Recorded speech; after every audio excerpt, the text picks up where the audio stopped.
Bueno, aquí estamos de vuelta.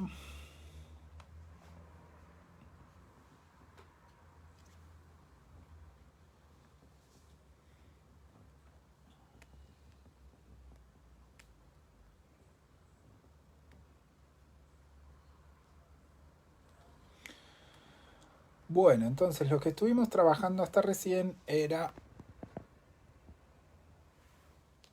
dentro del ambiente terrestre, lo pensamos como un sistema formado por diferentes partes que interactúan entre sí. Esas partes serían la atmósfera, la cubierta vegetal y el suelo. ¿Sí? Lo que vimos hasta recién era la atmósfera. Y dentro de la atmósfera vimos el clima, cómo estaba organizado en una escala macroclimática y cuáles eran los principales factores que afectaban eh, el clima o que determinaban el clima a una escala macroclimática. Los movimientos de la Tierra, la circulación del aire y del agua, la temperatura, la precipitación y la continentalidad. ¿Sí? Ahora vamos a trabajar un poquito con la cobertura vegetal. ¿A qué me refiero con cobertura vegetal? Me refiero a esa capa verde que está entre la atmósfera y el suelo. A esta altura, a esta altura de la materia, esa cobertura vegetal no tiene o no va a tener una identidad. Es decir, no vamos a trabajar con las especies vegetales o con los tipos vegetales que vamos a encontrar en esa cobertura vegetal, sino que lo vamos a pensar uniformemente como una capa. ¿Sí? Por eso el nombre de cubierta o cobertura vegetal. ¿Sí? ¿Cuál va a ser la función de esa capa a esta altura al menos? Bueno, funcionar como un filtro para la radiación sobre todo. ¿Sí? Pensemos que las plantas absorben la luz visible. ¿Sí? La radiación solar se puede dividir en diferentes categorías. Tenemos en función de la longitud de onda, es decir, de la distancia o de que hay en puntos iguales de ondas sucesivas. Si miramos el dibujito que está en la diapositiva 17, donde vemos el espectro electromagnético y vemos, no sé, tomemos un punto en una onda, el punto como de máximo de la onda, ¿no? Y medimos la distancia entre ese punto y el mismo punto de una onda diferente, esa distancia es lo que se conoce como la longitud de onda. ¿Sí?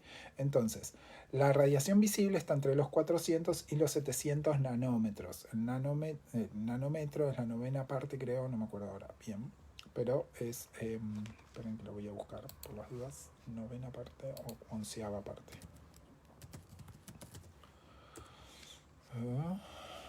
Ya les digo. Es la millonésima parte de un metro. Millonésima. 10 a la menos 9 metros. Lo estaba pensando bien, pero lo estaba diciendo mal. Entonces, esa longitud de onda está en los 400 y los 700 nanómetros. Es lo que mide la longitud de onda dentro del espectro de luz visible. Y se la conoce como radiación fotosintéticamente activa, o PAR por sus siglas en inglés. Y es la radiación que utilizan las plantas para hacer la fotosíntesis. Entonces las plantas van a absorber cierta radiación y van a reflejar otra y eso es lo que va a dar el color. ¿Tá? Esto es muy importante porque lo que van a hacer es filtrar la cantidad de luz y de radiación que va a llegar al suelo. ¿Cuáles son los órganos de las plantas encargados en realizar la fotosíntesis? Son las hojas. Entonces son los que inciden mayormente en la absorción de esa luz visible. ¿Sí? Entonces, a medida que la radiación va atravesando la cobertura vegetal, esta cobertura va actuando como un filtro, ¿sí? Y disminuyendo la cantidad de luz y de radiación que llega al suelo. Obviamente que esa cobertura vegetal es variable en el tiempo. Entonces, eso va a determinar que la cantidad de radiación y de luz que llega al suelo sea variable con las características de esa cobertura vegetal. Entonces, la superficie foliar, es decir, la superficie de las hojas, es una medida importante para determinar la cantidad que llega al suelo. El número de hojas también es importante. La inclinación que tengan las hojas también es importante. ¿Sí? Fíjense la diapositiva número 20. El ángulo en el que esté ubicada la hoja va a determinar la cantidad de radiación que pueda llegar a filtrar, ¿sí? Y también la estacionalidad, porque estos parámetros son variables en muchos lugares con las estaciones. Entonces, si nosotros pensamos, no sé, la cobertura vegetal en un bosque caducifolio, es decir, que tiene hojas que se caen, ¿sí? La cantidad de luz que puede llegar en el otoño al suelo, si bien la radiación que llega a la tierra es menor, la que llega al suelo va a ser mayor que en primavera o verano, donde tengo todo el follaje eh, crecido, digamos. ¿Sí? Entonces, es importante tener en cuenta que esta cobertura vegetal funciona como un filtro para la radiación. Pero el mate, la yerba nomás. Bueno, sí. Como un filtro para la radiación. ¿Sí? Eh, tengamos presente eso. Recordemos que en los ecosistemas terrestres o en los ambientes terrestres, las plantas van a jugar un rol fundamental, o la cobertura vegetal va a jugar un rol fundamental a la hora de determinar los tipos de ambientes terrestres que hay. Algo ya mencionamos en algún momento, creo que en la primera clase, una selva, un bosque, ¿no? Que decíamos, bueno, esos, ¿cómo se llaman los naturalistas que hacían los mapas? Se preguntaban, bueno, ¿qué hace que una selva eh, en Sudamérica tenga la misma forma que una selva en Japón? Bueno, tiene que ver con el clima, claramente, que hace que la vegetación adopte una forma similar. ¿Sí? Entonces, no va a ser lo mismo una selva que un desierto. Esas diferencias van a estar dadas por la vegetación. La selva tiene un tipo de vegetación con una forma particular, que en el desierto hay otro tipo de vegetación, o que en un pastizal hay otro tipo de vegetación. ¿Sí? Entonces, ahora no nos vamos a meter con eso, porque para meternos con eso tenemos que hablar de un montón de cosas vinculadas con la vegetación que vamos a ver cuando veamos el nivel de organismo. Pero sepan que lo que estamos haciendo es, bueno, los ambientes terrestres se van a clasificar en gran medida en función de la cobertura vegetal y las características de esa cobertura vegetal. Esa clasificación no la vamos a hacer ahora, la vamos a hacer más adelante. Lo que vamos a entender ahora es cómo se dan estas interacciones entre los subsistemas. Y decíamos, bueno, está todo interconectado. La cobertura vegetal en realidad funciona como un filtro para la radiación, haciendo que llegue más o menos radiación al suelo en función de la cantidad de hojas, de la superficie foliar, del ángulo de inclinación, incluso de la estacionalidad, que son todas cuestiones que van a modificar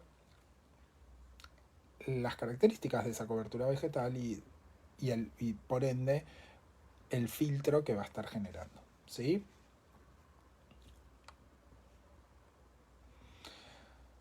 El último de los subsistemas es el suelo.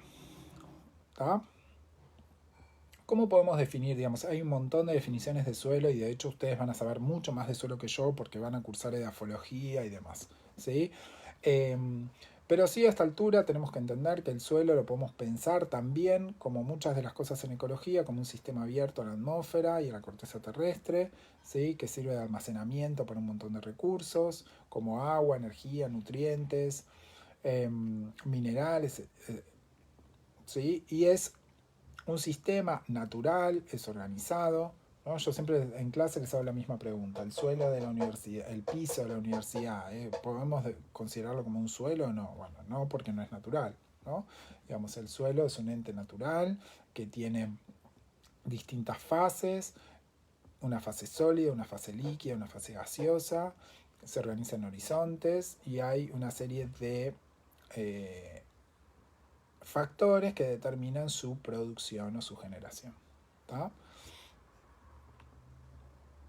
Al proceso de formación de suelo se lo conoce como edafización. Y dentro de este proceso podemos distinguir la meteorización como un proceso de fragmentación y transformación de las rocas. ¿Sí? Recuerden esa meteorización. Meteorizar significa romper o transformar. ¿Sí? La meteorización física o mecánica es la ruptura de esas rocas producto en partículas más chicas, producto por ejemplo de la presión, del clima, del agua o incluso de cuestiones biológicas, como un organismo que, no sé, una planta que con sus raíces va rompiendo esas partículas. ¿Sí?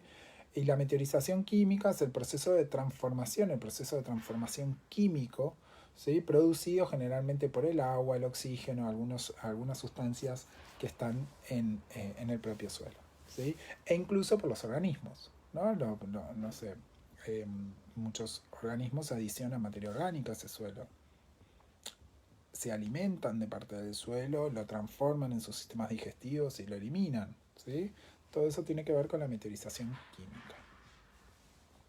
Pero además de estos procesos de fractura y transformación, existen procesos de transporte, de traslocación de sustancias, ¿sí? Estos movimientos de transporte tienen distintas direcciones. Pueden ser descendentes.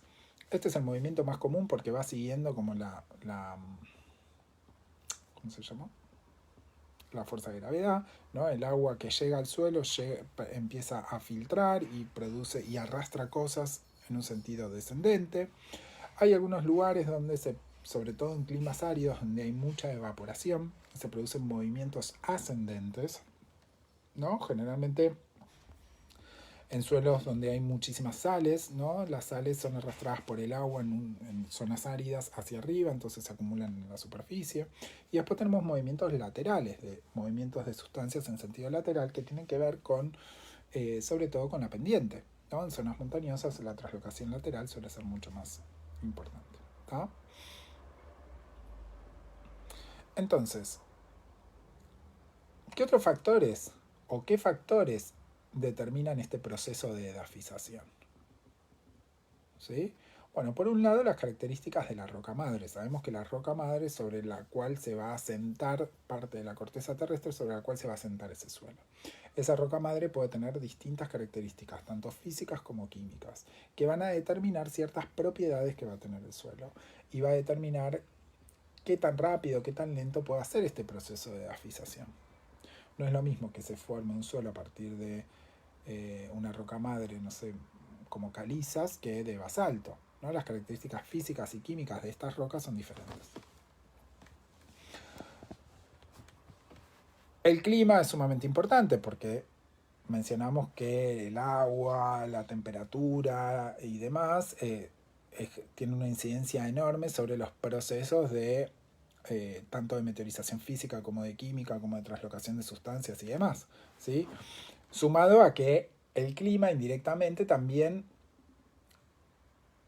se vincula con este proceso a través de los organismos, porque el clima determina la distribución espacial de los organismos. Entonces esos organismos también son factores bióticos que ejercen un efecto sobre los procesos de edafización, ¿sí? Entonces el clima tiene una incidencia importante.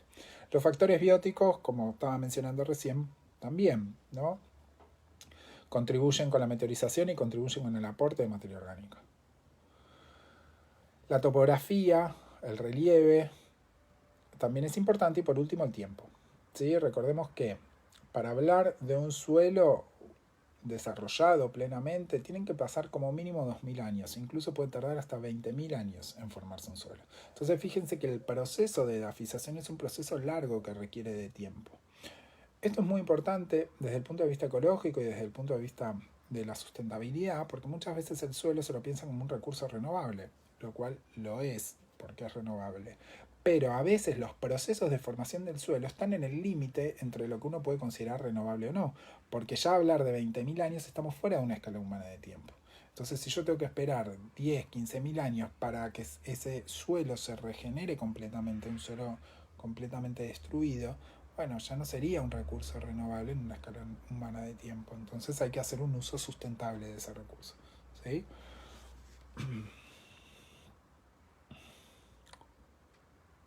¿Qué características tiene el suelo? Características físicas. Insisto que esto es muy básico y lo van a ver, algunas cosas ya vieron y otras van a ver con mayor profundidad en edafología. Esto es para tener un lenguaje común a la hora de pensar el suelo desde la ecología, ¿sí? Bueno, en principio el color. El color del suelo permite relacionar rápidamente algunas propiedades físicas y químicas que pueda tener ese suelo. No es una no es una propiedad como muy exacta, ¿sí? Pero sí nos permite hacer una primera aproximación. los geólogos o las personas que trabajan con ecología de suelos usan como unos disquitos que tienen diferentes colores, entonces ponen la muestra y comparan con los colores que están asociados con algunas características generales. De esto más o menos algo vieron, por ejemplo, si yo les pregunto un suelo rojo como en la tierra misionera, ¿qué característica física o qué característica química puede tener? Bueno, gran cantidad de hierro, por ejemplo. Los suelos negros son ricos en materia orgánica, pero también hay suelos negros que significa que tienen muy poco oxígeno, ¿sí? Entonces hay que tener cuidado. Pero es una primera aproximación, ¿sí? La textura y la estructura son dos propiedades físicas del suelo muy importantes que le van a dar muchas de sus características, ¿sí? En el suelo hay partículas de diferentes tamaños que se clasifican o que tienen nombres en función de esos tamaños. Entonces tengo las partículas más pequeñas son las arcillas, que tienen un tamaño inferior a 2 micrómetros. Después tengo limo, arenas, gravas y piedras, ¿sí? Esos son los tamaños de partículas que pueden tener en el suelo, desde los más pequeños las arcillas hasta las más grandes que son las piedras o las gravas, ¿sí? Ahora bien, la textura lo que describe es la proporción en la que se encuentran las partículas de diferentes tamaños, es decir, es la proporción granulométrica. Ojo con esto porque a la hora de definirlo muchas veces pierden precisión. En el sentido de que uno les pregunta qué es la textura y la respuesta es las partículas o los tamaños de partículas del suelo. No, eso no está bien porque la textura en realidad no es el tamaño de partículas del suelo, sino la proporción en la que las partículas de diferentes tamaños se encuentran en el suelo. Ojo con esa diferencia que parece poca, pero es un montón, ¿sí? Entonces, yo sé que tengo partículas de diferentes tamaños. ¿En qué proporción se encuentran cada una? Eso es lo que me va a determinar la textura. Y la textura va a estar relacionada con propiedades concretas. Una aclaración, para hablar de textura, las gravas y las piedras no se cuentan. ¿Sí? No importa la proporción de gravas y piedras que hay, importan las proporciones de arenas, limos y arcillas. ¿Sí?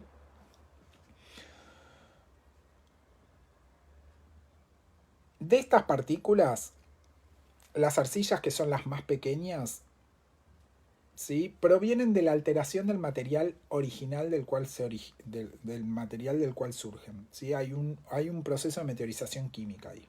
Y lo que tienen es lo que se llama una capacidad de agregación. Es decir, son tan pequeñitas que no funcionan como granos individuales, sino que se pegotean. ¿Sí? Entonces son muy importantes porque forman como una malla que retiene nutrientes y demás y que le dan ciertas características químicas al suelo. Los limos y las arenas funcionan como partículas más separadas. El caso de las arenas, que son, no sé, si uno va a la playa, uno ve un suelo con mucha cantidad de arena, esas partículas funcionan independientemente. Son suelos que, funcionan independientemente. ¿Tá? Pensemos ahora en la proporción granulométrica, la proporción de partículas de limo, de arenas y de arcillas que yo tengo en un suelo. Los edafólogos o los geólogos trabajan, o los ecólogos de suelo, trabajan con estos triángulos, ¿sí? Fíjense, estoy en la diapositiva, no llego a ver, 29, la diapositiva 29, donde yo tengo en los extremos, en el extremo inferior izquierdo, en el azul, tengo 100% arenas, en el, cremita, inferior derecho 100% limo y arriba rojo 100% arcilla. ¿Sí? Entonces, en función de la ubicación que tenga en este triángulo, voy a tener un porcentaje de limo, de arena y de arcilla, ¿no? Fíjense, si estoy en la mitad del ángulo entre arenas y arcilla, bueno, tengo 50% arcilla, 50% arena, es un suelo arcilloso, arcillo-arenoso, ¿sí? Mientras que si estoy del otro lado es un suelo arcillo-limoso, ¿sí? Mientras que si estoy en un suelo en la punta del triángulo, en la punta inferior derecha del triángulo, es un suelo limoso, ¿sí? Cada uno de estos suelos va a tener una característica particular. Los suelos arenosos, por ejemplo, como no tienen partículas que se agreguen, no forman una red. Entonces son bastante inertes desde el punto de vista químico. ¿Sí? Son pobres en nutrientes, están muy aireados, estas partículas están muy separadas, están muy aireados, son muy permeables. De hecho, si uno tira un balde de agua en una playa, rápidamente escurre. ¿Sí? Por lo tanto, hay muy poca retención de agua. Eso hace que se limite el crecimiento de la vegetación, especialmente en climas secos, ¿no? Si uno piensa en un desierto donde el suelo es muy arenoso, bueno, fíjense que no hay mucho desarrollo de la vegetación, porque el agua circula, no se queda, no se estanca, entonces las plantas no tienen de dónde tomar el agua. ¿Sí? Además son suelos que se calientan rápidamente. De hecho, uno va a la playa un día de calor y se quema los pies. ¿Sí? Esto tiene que ver con la poca, digamos, con las características de estas partículas. ¿Sí? Los suelos limosos, es decir, suelos con gran cantidad de limo, partículas más pequeñas que las arenas, pero tampoco tienen esta capacidad de agregación, también son pobres en nutrientes. ¿Sí? Al ser partículas más pequeñas tienen una mayor capacidad de retención de agua, ¿sí? No tanta, más que las arenas, pero no tanta. Las partículas más pequeñas hacen que sean suelos menos aireados que los arenosos y con menor permeabilidad, porque las partículas son más pequeñas. En el caso de los suelos arcillosos, donde las partículas son sumamente pequeñitas, sí se forman esta red, son muy ricos en nutrientes, son químicamente muy activos, ¿sí? Pero ¿cuál es el problema? Tienen una alta capacidad de retención de agua, poros muy pequeños, lo que los hacen impermeables y asfixiantes. De hecho, si ustedes tiran agua en un suelo arcilloso, se forma como un charco que no pasa, que resbala todo. ¿Sí? Entonces, ¿cuál de todos estos es mejor? Bueno, en realidad ninguno de los extremos es bueno.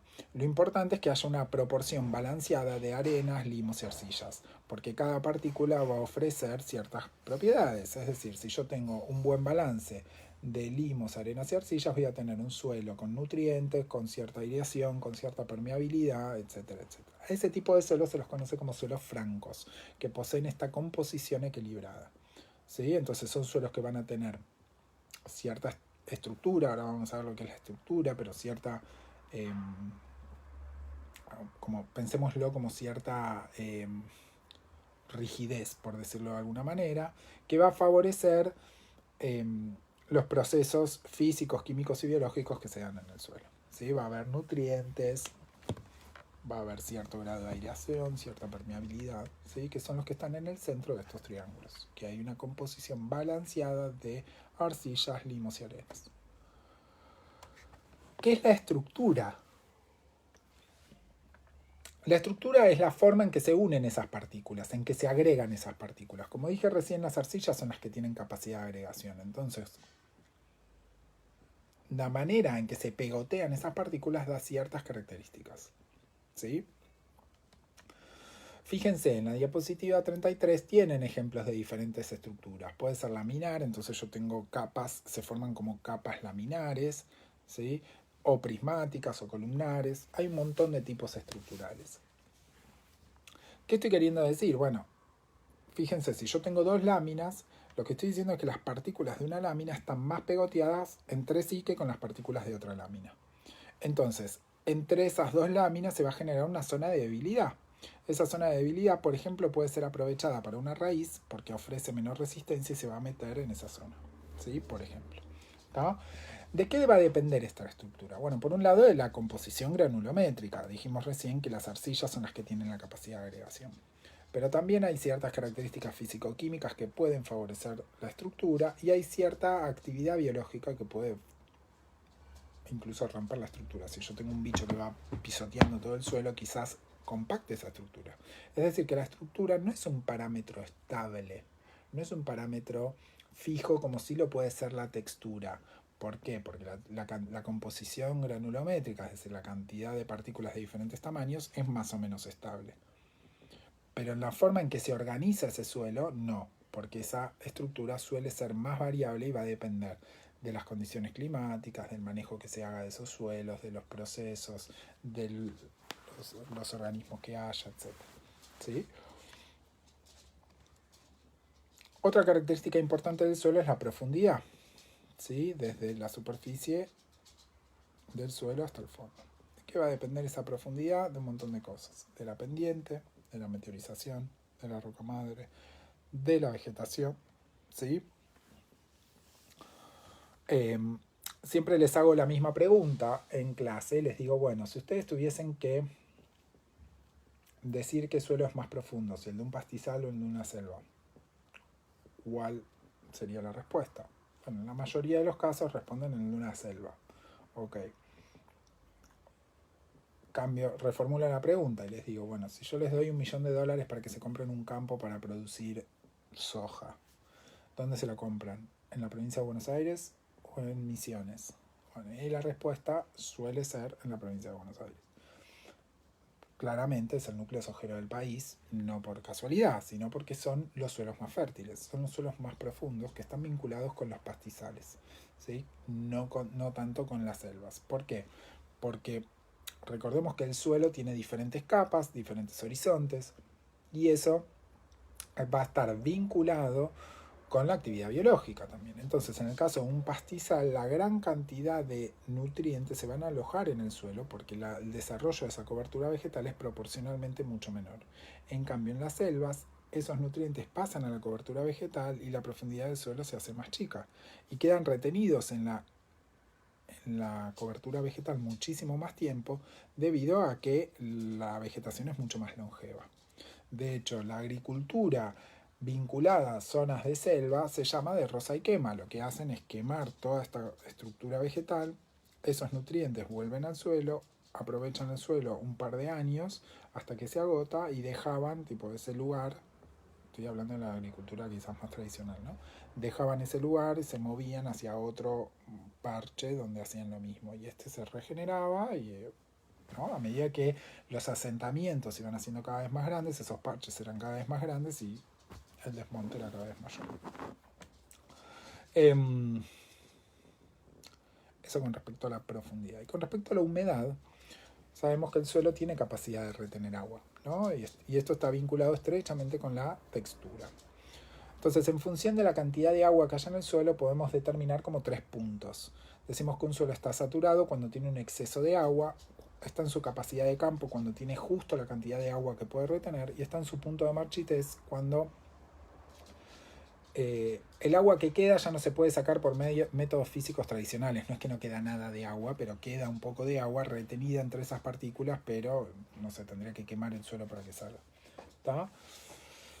Siempre les digo, bueno, piensen estos puntos como si fuera una esponja, ¿no? Yo compro una esponja nuevita, la pongo abajo del agua y la lleno de agua, ¿sí? Esa esponja la saco de abajo del agua y chorrea. Eso sería un suelo saturado, ¿sí? ¿Por qué? Porque hay un exceso de agua que va a hacer o que se va a perder. Ahora bien, imagínense que dejo que chorrea hasta que para de chorrear. ¿La esponja está seca? No, está en su capacidad de campo, está reteniendo la mayor cantidad de agua posible. Ahora bien, si yo empiezo a apretar, la esponja sigue saliendo un montón de agua, ¿sí? Hasta que llega un punto que no sale más. Ahí estamos en su punto de marchitez. ¿Significa que no hay agua? ¿Está tan seca como cuando la compré? No. La esponja está húmeda, está reteniendo un poco de agua, pero ya yo aprieto y ya no sale más.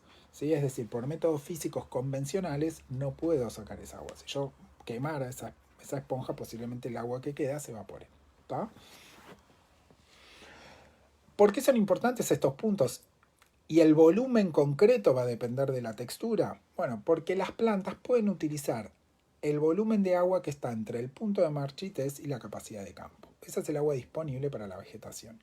¿Cuánto es ese volumen en concreto? Va a depender del tipo de suelo, ¿sí? Pero en términos generales, esa cantidad de agua es la que está disponible para la vegetación. Los suelos se organizan en horizontes. Tenemos diferentes horizontes. No me interesa mucho entrar en detalle en qué son los horizontes, cuáles son las características puntuales de cada uno. me parece que no es lo importante de esta materia, ya lo van a ver con más detalle en otras, ¿sí? Pero sí pensar que hay un horizonte cero, ese para nosotros es muy importante porque es donde está la capa de materia orgánica que nosotros conocemos como hojarasca, donde predomina el material vegetal sin descomponer, ¿sí? Si ustedes van a un bosquecito o algo así, es la primera capa que ven hojas medio húmedas y demás que ustedes lo corren y abajo tienen el suelo. Eso es el mantillo, la hojarasca o el horizonte cero. A partir de ahí hacia abajo tengo el A, el E, el B y el C. Y después la roca madre. Pensémoslo como un sistema abierto. Entonces, de arriba hacia abajo, lo que va a ir descendiendo es la cantidad de materia orgánica. La materia orgánica viene desde arriba, desde la cobertura vegetal. ¿Sí? Entonces va a ir descendiendo la proporción de materia orgánica. Y desde abajo, que tengo la roca madre, hacia arriba, va a ir descendiendo la cantidad de materia inorgánica. Entonces, por ejemplo, el horizonte A es un horizonte con gran cantidad de materia orgánica, que viene lixiviada, por supuesto, desde arriba. Acá se acumula la materia orgánica, por lo tanto es un horizonte quizás más oscuro y demás. Muchos nutrientes van por traslocación vertical hacia abajo, por lo tanto se lo llama eluvial, ¿sí? El horizonte B, que está en el extremo quizás más está un poco más abajo, es el horizonte donde se acumulan estos minerales que vienen de arriba. No tiene tanta materia orgánica, no tiene materia orgánica, o tiene menos. Es un horizonte mucho más estructurado donde la vegetación le cuesta llegar. El horizonte C, por ejemplo, que está ahí abajo, es la roca madre fracturada, ¿sí? No hay casi nada de materia orgánica. Entonces pensémoslo de esa manera, ¿está?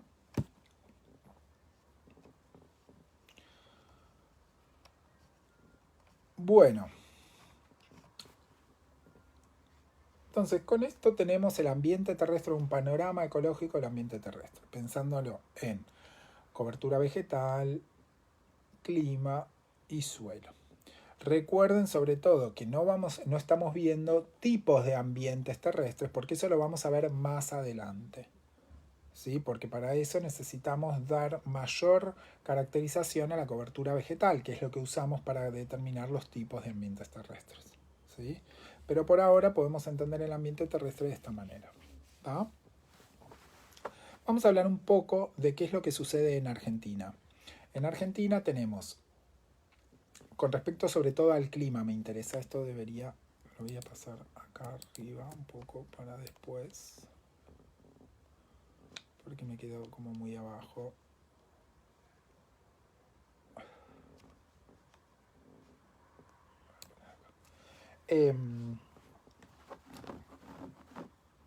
Vamos a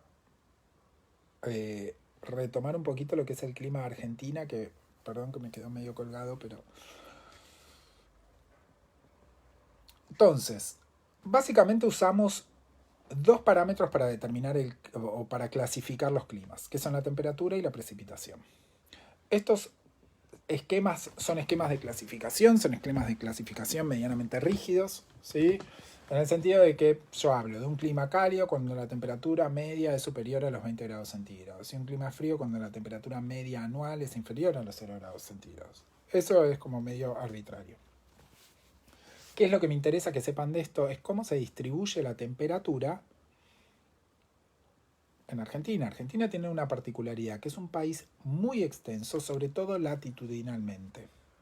Entonces, tenemos el extremo norte del país en zonas cálidas o subtropicales, mientras que el extremo sur está en zonas frías. Entonces vamos a ver que la temperatura latitudinalmente desciende de norte a sur. ¿Es la única variación de temperatura que vamos a encontrar?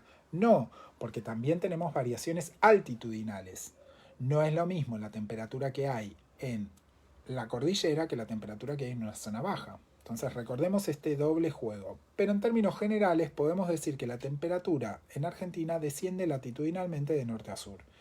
Eso va a explicar que en Misiones hace más calor que en Buenos Aires y a su vez hace más calor que en Tierra del Fuego, ¿sí? O en Formosa hace más calor que en Córdoba.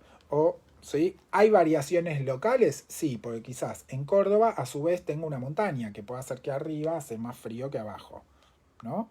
Pero en términos generales hay esta variación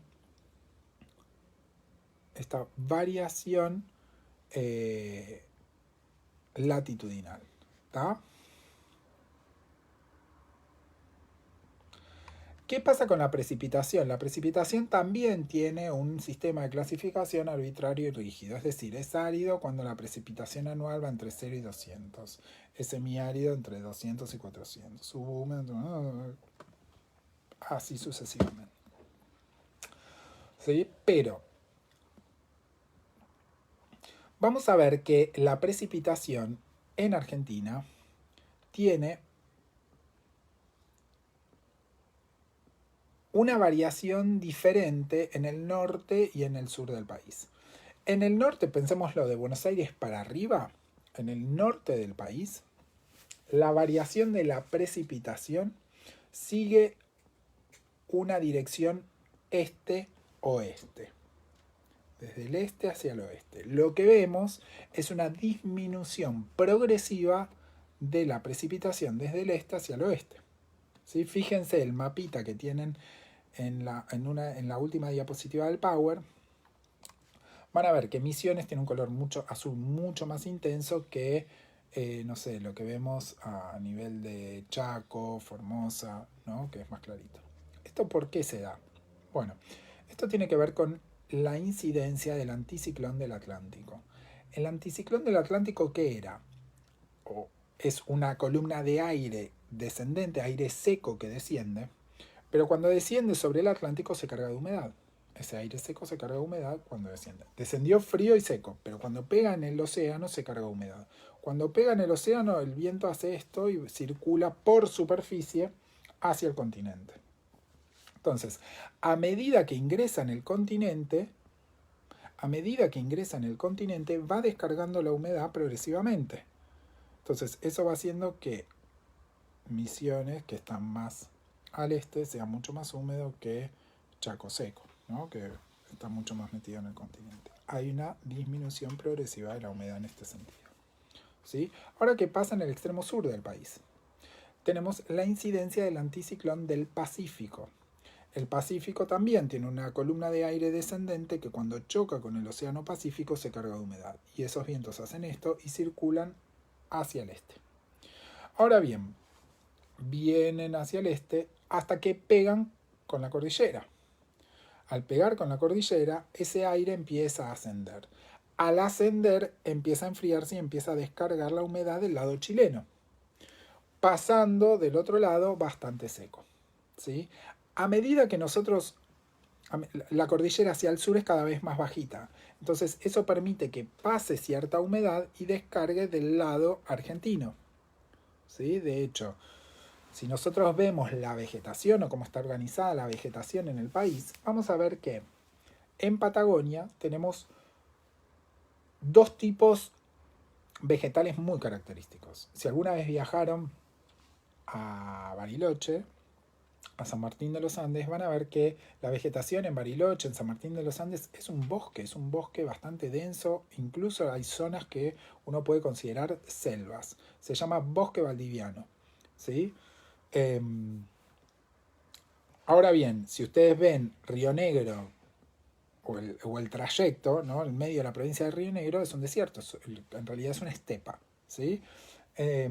Y eso tiene que ver justamente con cómo se está distribuyendo la precipitación en el extremo sur del país.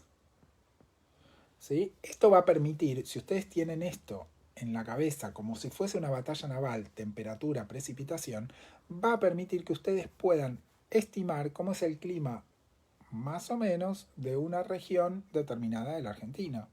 ¿Sí? Si yo estoy en Chubut, en el medio de la provincia de Chubut, bueno, va a tener que ser una zona relativamente árida. No estoy haciendo una clasificación si es árido o semiárido, porque para eso necesito datos, pero va a ser una zona seca, por no usar la palabra árido, va a ser una zona seca con temperaturas frías, con bajas temperaturas. Mientras que si yo estoy, no sé, en Corrientes, va a ser una zona relativamente cálida con altas precipitaciones. A eso le puedo sumar otros parámetros, como por ejemplo la continentalidad, ¿no? Si yo estoy en la costa de Chubut, bueno, va a ser relativamente seco, va a ser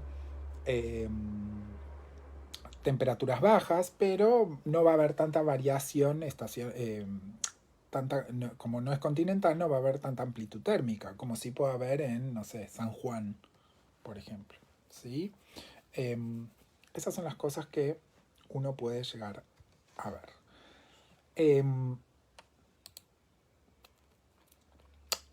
Vayan a la diapositiva 15, ¿sí? Vayan a la diapositiva 15.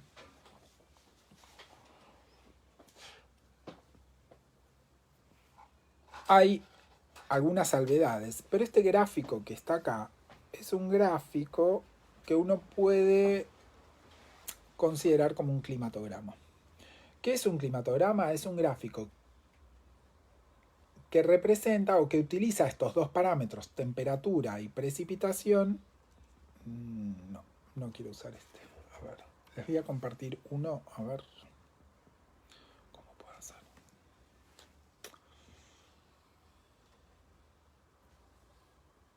Bueno, déjenme ver cómo. Les voy a pegar en el grupo de Facebook un climatograma.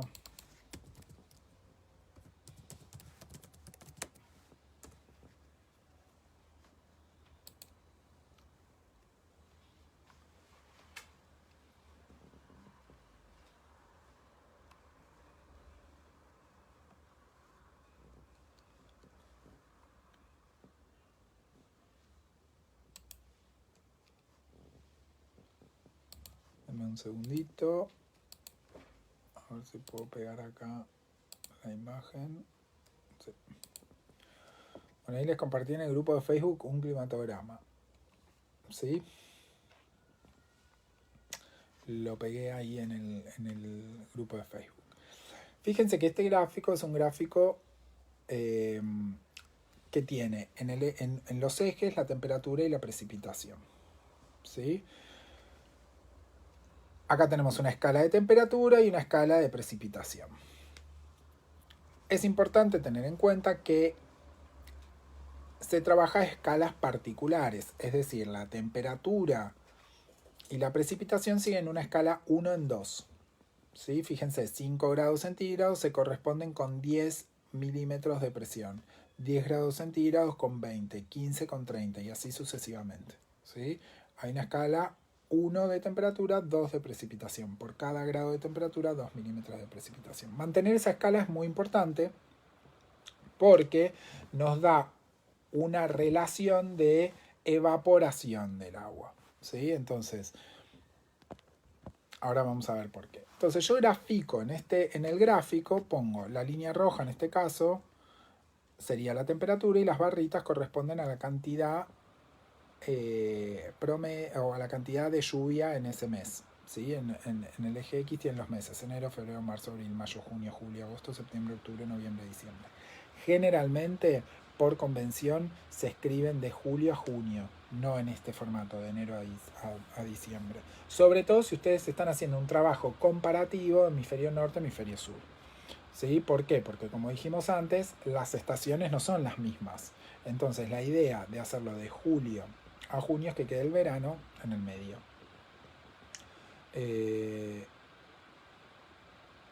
Entonces ahí pueden comparar. ¿Sí? Bien. Entonces fíjense, tenemos estas barras, que pueden ser barras o puede ser una línea, es lo mismo, indicando la cantidad de precipitación.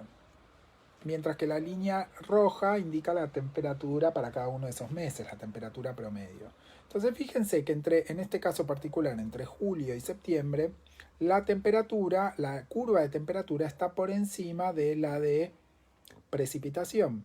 ¿Eso que me está indicando? Que hay un periodo seco. Hay mucha temperatura, poca precipitación. Entonces esa relación hace que haya mucha evaporación. Es un momento del año donde el clima es seco. Mientras que, no sé, noviembre a marzo, a junio incluso, de octubre a junio, la precipitación está por encima de la curva de temperatura. Es decir, que es un periodo húmedo. ¿Sí? Estos gráficos que se llaman climatogramas o climogramas permiten caracterizar el clima de una región. Hay un montón de convenciones para hacer estos climatogramas. La escala que yo les mencioné es una, la forma en que se escriben las curvas es otra. Generalmente si usamos dos curvas, una para la temperatura y otra para la precipitación, una va punteada y la otra va continua. En los climatogramas también se indican los momentos donde hay posibilidades de heladas, donde hubo heladas, etcétera, etcétera. Los detalles más puntuales los van a ver en el práctico, porque en el práctico van a tener que hacer climatogramas. Para aquellos que estén cursando solo la tecnicatura, es importante que puedan interpretar el climatograma, es decir, si hubo un periodo seco, si hay un periodo húmedo, no necesariamente van a ser uno. ¿Se entiende? Ahí estaría, este sería un ejemplo concreto de alumnos, de estudiantes de la tecnicatura versus licenciatura. En un parcial, en la licenciatura pueden hacer un climatograma. Los chicos o las chicas de la tecnicatura pueden ver un climatograma, deben poder interpretarlo, pero no van a tener que hacer uno ustedes. ¿Sí? Pero sí, esto que acabo de explicar, de bueno, las escalas, cómo están organizados, de si la temperatura está por encima de la precipitación, es un periodo seco, si se da al revés, es un periodo húmedo. ¿Tá?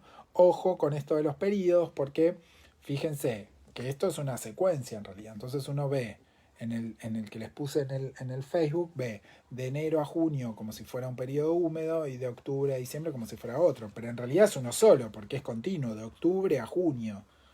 No lo tomen como dos. ¿Se entiende? Hay un periodo húmedo y un periodo seco. ¿Ah? Usen, por más que aquellos estudiantes de la tecnicatura, por más que no hagan la guía de trabajos prácticos, usen la guía para ver la parte teórica.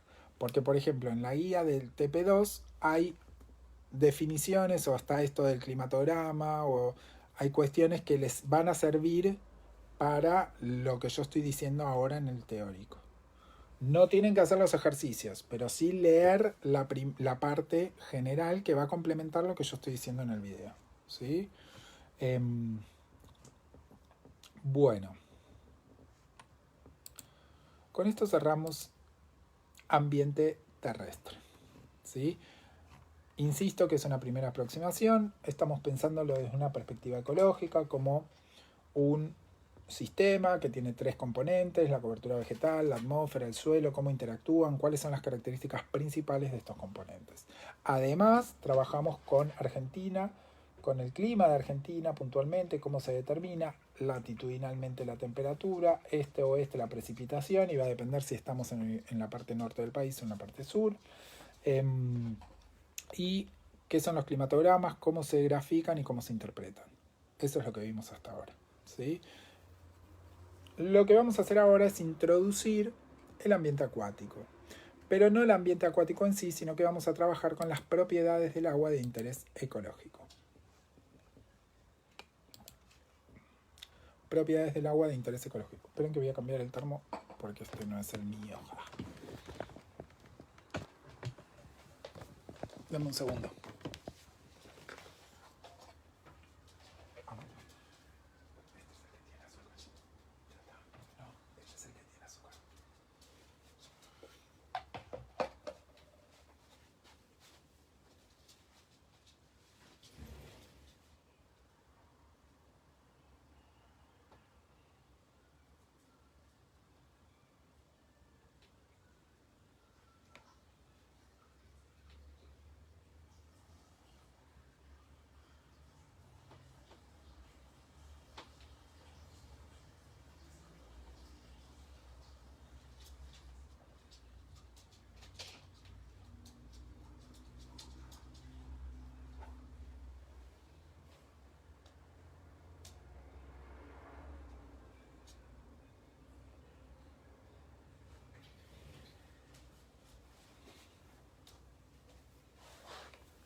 Bueno, ahí estoy. Entonces, ¿cuáles son las propiedades del agua de interés ecológico? ¿Por qué vamos a hablar de esto como introducción? Porque, bueno, el ambiente acuático básicamente está definido por el agua, ¿no? El agua tiene ciertas propiedades y particularidades que hacen de ese ambiente o que hacen que ese ambiente sea muy especial y tenga ciertas características que los organismos tienen que resolver y hacer frente al vivir en él. ¿Sí? Entonces, para trabajar eso tenemos que entender, tenemos que abrir los cajones de química, de física y demás, y entender algunas de esas propiedades del agua como molécula, como sustancia, que van a tener una importancia ecológica.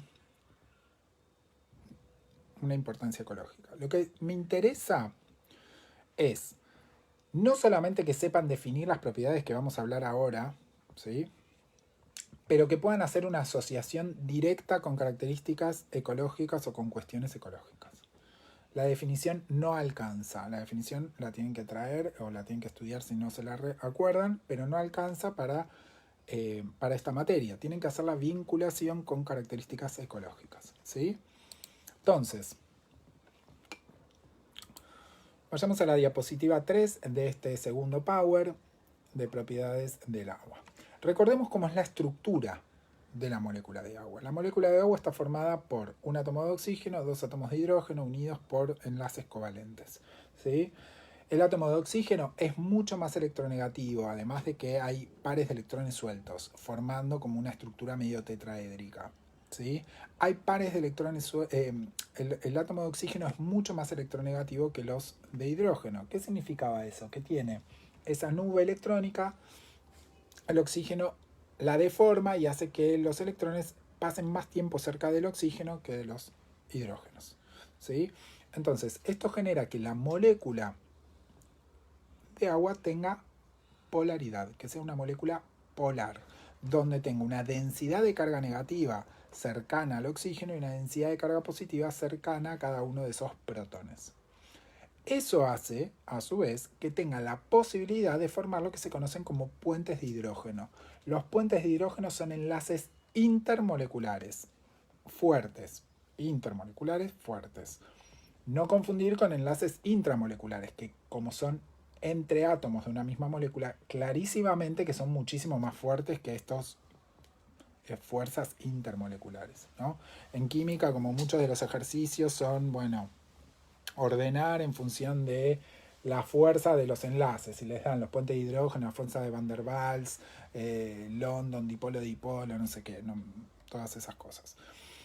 Y uno a veces como que en esa vorágine de un montón de cosas no se da cuenta que hay fuerzas intramoleculares e intermoleculares. Los puentes de hidrógeno son entre moléculas y son enlaces fuertes pero entre moléculas. Comparado con cualquier enlace intramolecular es mucho más débil. ¿Sí? Estos puentes de hidrógeno se van a establecer. Se llaman puentes de hidrógeno porque fíjense que hay un enlace, un hidrógeno entre dos oxígenos o entre dos átomos muy electronegativos con densidad de carga negativa. ¿Sí? El puente de hidrógeno se lo llama a ese enlace intermolecular, no al covalente que está entre la otra molécula, sino al enlace intermolecular. La molécula de agua tiene la capacidad, por su estructura, de formar varios puentes de hidrógeno, 2 por cada molécula. ¿Sí? Entonces puede estar unida a 3 moléculas por puentes de hidrógeno, que es el dibujito que tienen ahí abajo. Esto le va a dar un montón de características muy importantes.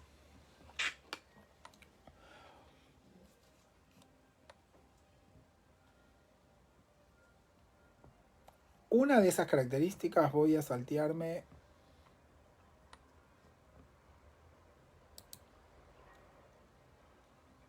la diapositiva 4 y voy a ir a la diapositiva 5, donde dice que los puntos de fusión y de ebullición están muy separados y son altos, ¿no? Digamos, de hecho, el punto de fusión del agua es a los 0 grados centígrados. Recuerden que fusión implica pasar de sólido a líquido.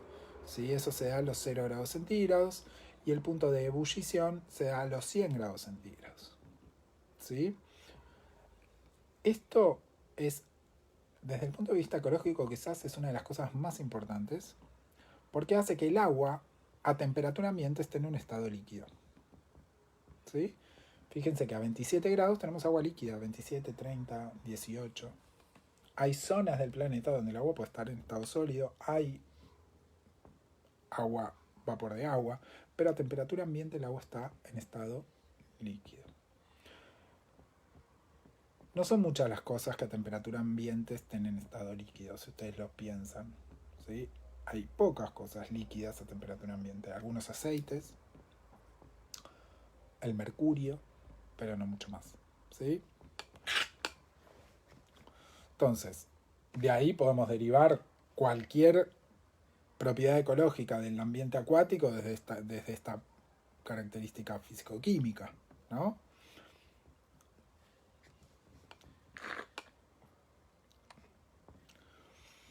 Muy de la mano de estos puntos de fusión y de ebullición, tenemos el calor específico y el calor latente, ¿sí? Si se acuerdan las definiciones, el calor específico es la cantidad de calor que tengo que darle a 1 gramo de agua para elevar su temperatura en 1 grado centígrado. Esa es la definición de calor específico. Es decir, diciéndolo más despacio, es la cantidad de calor que yo le tengo que dar al agua para subir su temperatura, ¿sí? El calor específico del agua es alto. Yo le tengo que dar mucha cantidad de energía para aumentar la temperatura del agua. Y eso está vinculado con los puentes de hidrógeno, ¿sí? Por otro lado, el calor latente es algo parecido, pero es la cantidad de energía que yo tengo que darle a una sustancia para que cambie de estado. ¿Está? Entonces, hacer que el agua pase de sólido a líquido, esa transición requiere mucha energía, lo mismo que de líquido a gaseoso. ¿Está? ¿Cuál es la importancia ecológica de estas propiedades? Bueno, por un lado, explican la continentalidad, ¿no? Si nosotros vemos qué pasa en el agua, pensemos en el océano. ¿Qué pasa en el océano o en la costa, ¿no? Con la temperatura del agua. En un día de verano, la cantidad de calor que recibe el agua y la superficie terrestre es la misma, la radiación que reciben es la misma. Pero fíjense qué pasa con la arena o con el suelo. La temperatura del suelo aumenta rápidamente, mientras que la temperatura del agua aumenta muy lentamente. ¿Por qué? Porque yo tengo que darle mucha cantidad de energía para que aumente su temperatura, mientras que en el suelo aumenta muy rápido. De hecho, me quemo los pies en la arena hasta que llego al agua, ¿sí? Entonces, eso hace que la temperatura del agua disminuya, aumente lentamente durante el día. La del suelo aumenta rapidísimo. Y cuando se hace la noche también la temperatura del agua desciende muy lentamente, mientras que la del suelo desciende rápidamente. Ahí tenemos la alta variabilidad del ambiente terrestre versus una variabilidad mucho más reducida en el ambiente acuático. Generalmente eso uno lo percibe cuando va un día de calor a la noche a la playa, el agua parece que está calentita, ¿no? Porque está reteniendo todo ese calor que acumuló durante el día. ¿Tá? Esto hace que esta variación del agua, que es mucho menos drástica que la del continente, modere o actúe como un termostato moderando la temperatura del ambiente terrestre. Y eso explica la continentalidad o la oceanidad, ¿no? Digamos, durante la noche, por ejemplo, la temperatura el calor absorbido por el agua pasa al ambiente terrestre y hace que la temperatura no descienda tanto, ¿sí? Durante el día, esta temperatura que empieza a aumentar, mucho de este calor va al agua, ¿no? Entonces, por eso las grandes masas de agua funcionan como un termostato, haciendo que las zonas que están más cerca de la costa tengan sean menos continentales y tengan menores amplitudes térmicas que zonas muy lejos, ¿sí? Y además tiene consecuencias directas con la variabilidad térmica. El medio acuático es mucho menos variable que el medio terrestre. De hecho, uno de los problemas principales que tienen los organismos acuáticos es que son poco tolerantes a las variaciones de la temperatura. La mayoría, suelen ser estenotérmicos. Recuerdan esteno angosto, térmicos temperatura. Tienen márgenes de tolerancia angostos para variaciones de temperatura. ¿Por qué? Porque generalmente no las necesitan. Con el cambio climático, incluso con algunas actividades industriales que liberan agua caliente, que tiran agua caliente a los ríos y demás, la fauna y la flora sufre mucho estas variaciones térmicas. O sea, el blanqueamiento de los corales, por ejemplo, hay un documental en Netflix, o había un documental en Netflix, no sé si sigue estando, que si pueden mírenlo, está buenísimo, es súper bajón, súper depre, porque habla sobre la muerte de los corales y es como todo muy triste y catastrófico. Pero van a ver que pequeñas variaciones de 1 o 2 grados de la temperatura del océano, que es un montón, ¿no? Para el océano es un montón porque es una cantidad de agua enorme, hacen que esas variaciones tengan una consecuencia terrible sobre los corales, por ejemplo. Los peces suelen sufrir mucho las variaciones de la temperatura, ¿sí? Sí, ahí Celeste dice que vio el documental. Sí, está buenísimo. Es bajón, pero está buenísimo. ¿Está? El agua también, a ver, el agua tiene una transparencia moderada comparado con la atmósfera, ¿no? Y al igual que la cobertura vegetal, el agua actúa como un filtro para la luz, ¿sí? Al igual que la cobertura vegetal en el ambiente terrestre, el agua actúa como un filtro para la luz, haciendo que haya una zona, depende de la profundidad, por supuesto, pero determina que exista una zona fótica, una zona donde hay luz, de una zona afótica, una zona donde no hay luz. Claramente que esto va a estar directamente relacionado con la distribución espacial de los organismos. ¿Por qué? Porque en la zona fótica voy a tener organismos fotosintéticos, porque son los que requieren la luz para poder desarrollar la fotosíntesis. Entonces, esos organismos van a estar distribuidos únicamente en la zona fótica, mientras que en la zona afótica tengo organismos que no hacen fotosíntesis, que son heterótrofos, que no son autótrofos como las plantas que hacen fotosíntesis, sino que son heterótrofos que consumen otros organismos. ¿Sí? Obviamente que la transparencia del agua va a depender de otras cuestiones, como por ejemplo la cantidad de sólidos disueltos que haya en el agua. Entonces yo puedo tener un agua con muchas partículas en suspensión, cuya transparencia va a ser menor que que agua con menos cantidad de partículas, ¿sí? Pero independientemente de las partículas, el agua por sí misma actúa como un filtro para la radiación.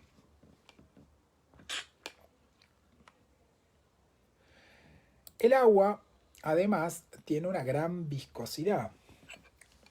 Físicamente es como uno puede definir la viscosidad como la fuerza.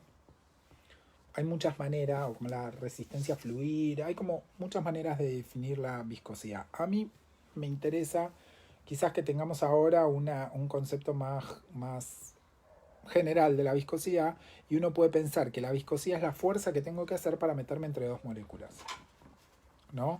Si pensamos que el agua puede hacer o tiene la posibilidad de generar un montón de puentes de hidrógeno, tengo que hacer mucha fuerza para separar esas moléculas y meterme en el medio, ¿sí?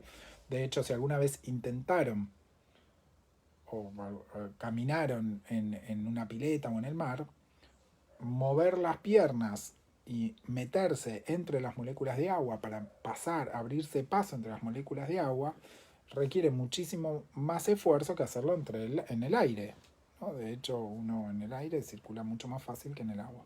¿Ah? Y eso está vinculado con la viscosidad, o eso es producto de la viscosidad. ¿Tá?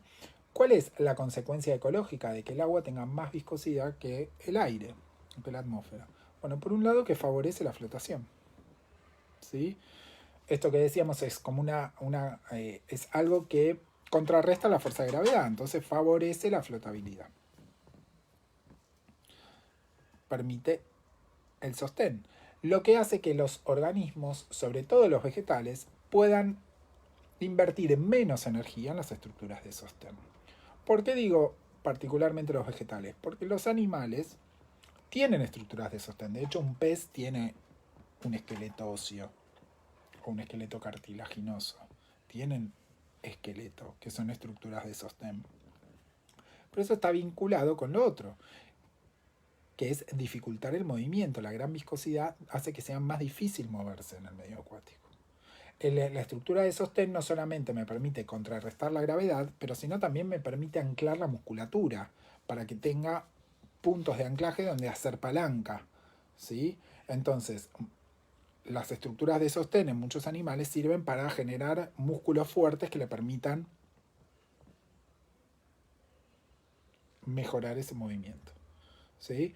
Además, ese movimiento también se ve reflejado en las formas que adquieren, ¿no? Digamos, adquieren en el medio acuático la tendencia es a tener formas hidrodinámicas, formas que uno llama aguzadas, ¿sí? Que le permite como tener menor resistencia para abrirse paso entre las moléculas. Ustedes no van a ver un pez con una forma de plato que tenga dos ojitos adelante y una colita atrás y que se mueva en este sentido. No. ¿Sí? ¿Por qué? Porque la cantidad de energía que tendría que gastar en ese movimiento sería enorme. Entonces no lo puede hacer. Vemos formas abusadas. ¿Sí? El agua también es una sustancia, dijimos que era una sustancia polar, por lo tanto es un poderoso solvente de sustancias polares. Hay una regla que dice, regla de la química que dice que lo igual disuelve lo igual. Entonces las sustancias polares van a ser solventes de sustancias polares, mientras que las sustancias no polares van a ser solventes de sustancias no polares. ¿Sí? Esto es muy importante porque el agua se define como un solvente universal. Ojo que no es universal porque lo no polar no se disuelve en agua. Recuerden que en una solución tenía el soluto y el solvente. El solvente era el que aparecía en mayor cantidad y el soluto era el que aparecía en menor cantidad. Entonces el agua suele aparecer en mayor cantidad y suele disolver un montón de cosas. Por ejemplo, sales. Es un poderoso solvente de sales. No se disuelven aceites o grasas, es decir, sustancias no polares. Y ojo con los gases. Porque en el medio acuático la solubilidad de los gases es inversamente proporcional a la temperatura. ¿Sí? Y esto también explica por qué muchos organismos son estenotérmicos.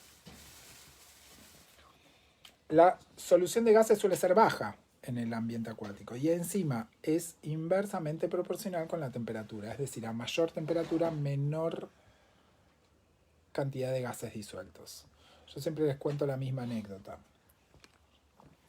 Que es que mi abuela tenía una fascinación por las energías, ¿sí? Entonces,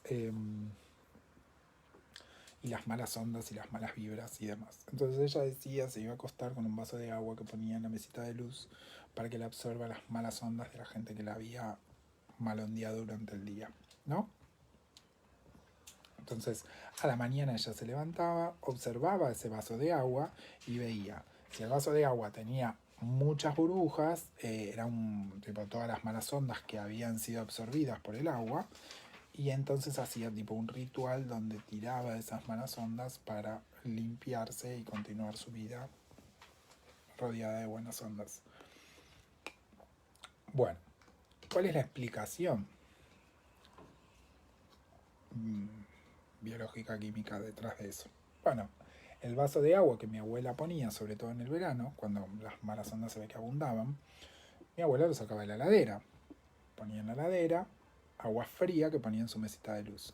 En el verano, a la noche, el agua aumentaba su temperatura. Al aumentar su temperatura, su capacidad de disolver gases disminuía, por lo tanto empezaban a aparecer burbujas, ¿sí?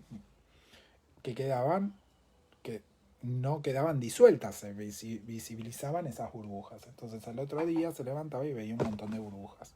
Obviamente que si sacaba el vaso de agua en lugar de la heladera, de la canilla, o se ponía agua caliente, la cantidad de burbujas que iba a haber al otro día iba a ser menor, ¿sí? Por lo tanto, menos malas ondas.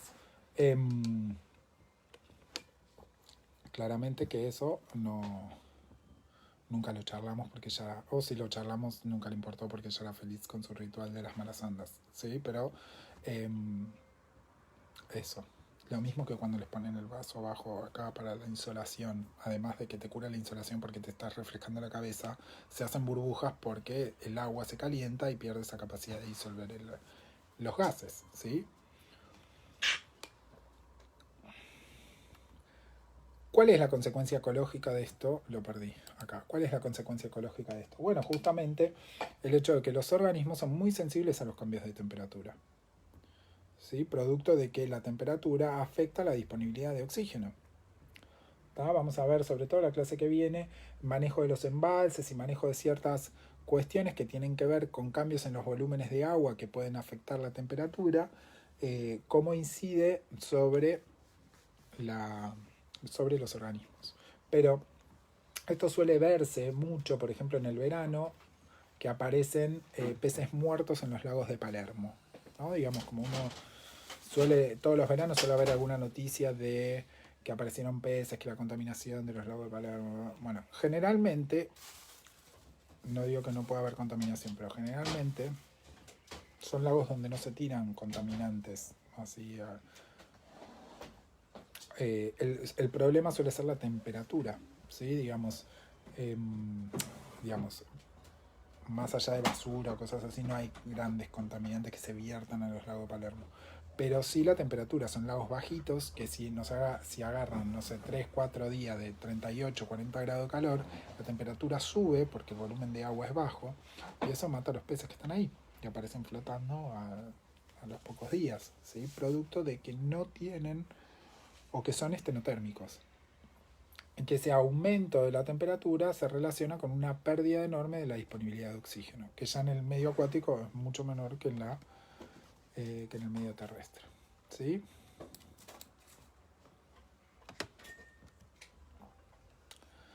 Los puentes de hidrógeno también se vinculan con dos propiedades que están muy relacionadas, que es la tensión superficial y la capilaridad. ¿Sí?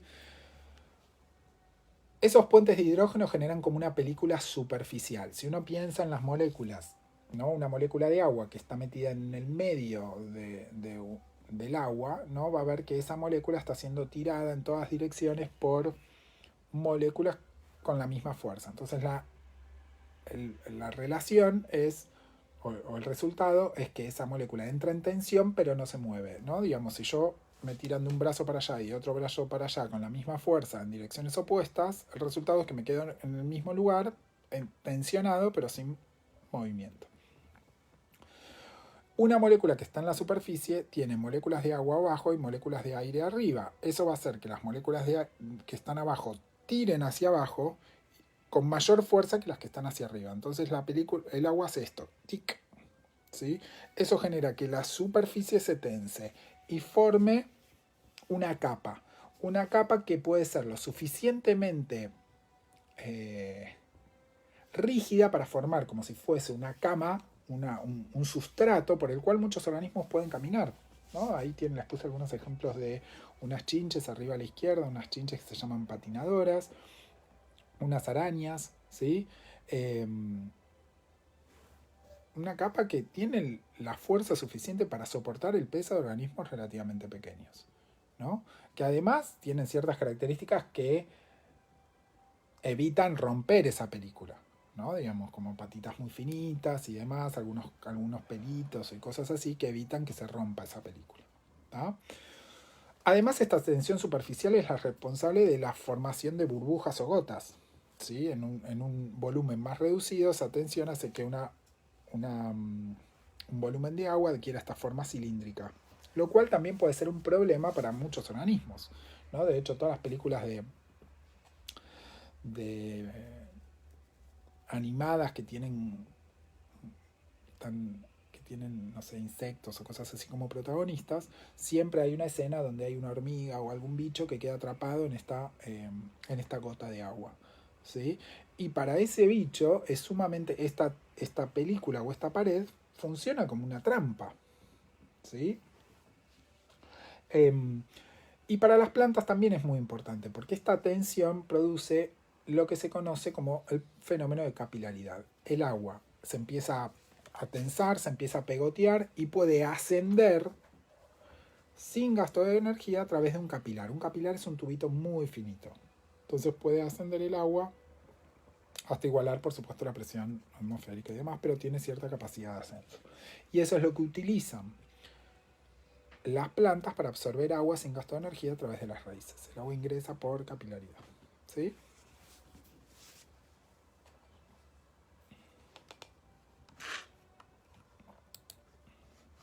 Por último, y no menos importante de todas estas propiedades que estamos viendo, es la que está en la diapositiva 4, que dice que la densidad del agua es máxima a los 4 grados centígrados. Esto parece una pavada, pero lo vamos a usar un montón y es algo rarísimo. Rarísimo. ¿Por qué? Nosotros tenemos 3 estados de la materia: sólido, líquido y gaseoso. Los 3 principales y los que conocemos. Una de las definiciones de los estados de la materia está vinculada con la distancia que tienen las moléculas. En los gases las moléculas están muy distanciadas entre sí y tienen movimiento. Los líquidos están más juntas, sí, tienen cierto grado de movimiento. Los sólidos están más juntas todavía y ya no se mueven. Adquieren como una rigidez, como una estructura más cristalina, ¿sí? Si nosotros pensamos en el concepto de densidad, es la cantidad de partículas por unidad de área o por unidad de volumen. Entonces yo digo, bueno, imagínense no sé, en una habitación o en una no sé, en un tupper, imagínense un tupper, un gas, hay moléculas que están muy separadas. Entonces, la densidad de ese gas en ese tupper va a ser mucho menor que en el líquido, porque las moléculas al estar más juntas tengo más partículas por unidad de volumen, que en este caso sería nuestro tupper. Y en el sólido, a su vez, va a ser mucho más denso, porque como están todavía más juntas, hay más cantidad de partículas del sólido en ese tupper que del líquido y que del gas, ¿sí? Ahora eso no pasa en el agua. Fíjense que estamos diciendo que la densidad del agua es máxima a los 4 grados centígrados. Es decir, que agua líquida a 4 grados centígrados tiene mayor densidad que agua sólida a 0 grados centígrados. ¿Sí? ¿Cómo puede ser posible que en un líquido las moléculas estén más juntas que en un sólido? Eso es lo raro del agua. Y eso también tiene que ver con los puentes de hidrógeno. En el líquido las moléculas tienen cierto grado de movimiento. Ahora, cuando el agua solidifica, adquiere una estructura cristalina. Entonces, cuando llega a los 0 grados centígrados, las moléculas se separan un poquito, adquieren una estructura cristalina y quedan ahí. Entonces eso hace que en el líquido estén más juntitas que en el sólido, que se separan. Y eso hace que el agua líquida tenga mayor densidad. El agua líquida a los 4 grados centígrados tenga mayor densidad que el agua sólida. Un fenómeno que vemos y que hemos padecido en algún momento, ¿sí? Nos olvidamos una botella de algo en el freezer. ¿Qué pasa? Cuando se congela explota. ¿Por qué? Porque el sólido se expande, ocupa más espacio, es menos denso, se expande y rompe la botella, ¿sí?